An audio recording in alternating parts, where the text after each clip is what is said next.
We all know the story of the Pied Piper, a colorful musician who led rats out of a town called Hamelin. But the true history isn't a children's fable. It is a recorded, bone-chilling tragedy where 130 children simply vanished into thin air. The date was June 26, 1284. In Hamelin, something happened that was so traumatic. The town stopped counting time by years. They began counting by the years since our children left. This is the dark reality behind the legend. For centuries, we believed the rats were the catalyst, but the earliest records, like the Lüneburg manuscript, never mention a single rodent. Instead, they speak of a magister in multicolored clothes who led the youth to a place called Calvary, near Tekopen. Look at the 1300 stained glass window from the Hamelin church. It depicts the piper not as a hero, but as a spectral, haunting figure. The children's faces in these depictions aren't joyful. They are vacant, led toward a dark forest from which no one returned. So, what really happened? The first theory is as strange as it is terrifying.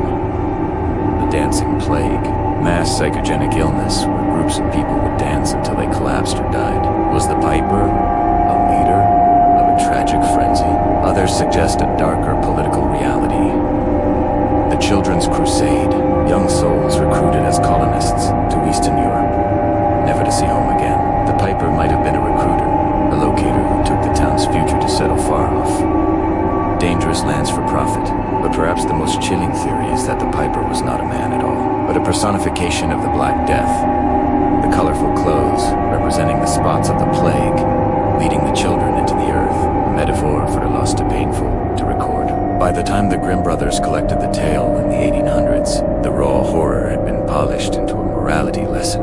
They added the rats and the unpaid debt to make the tragedy make sense, to give the nightmare a reason. But the real Hamelin still remembers. To this day, on Bungalow-Senstrasse Street, without drums, music, and dancing, are strictly forbidden. It is the very path where the children were last seen.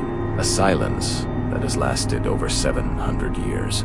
Next time you hear a flute's melody, remember the 130 children of Hamelin. Where did they go? And who is leading us today?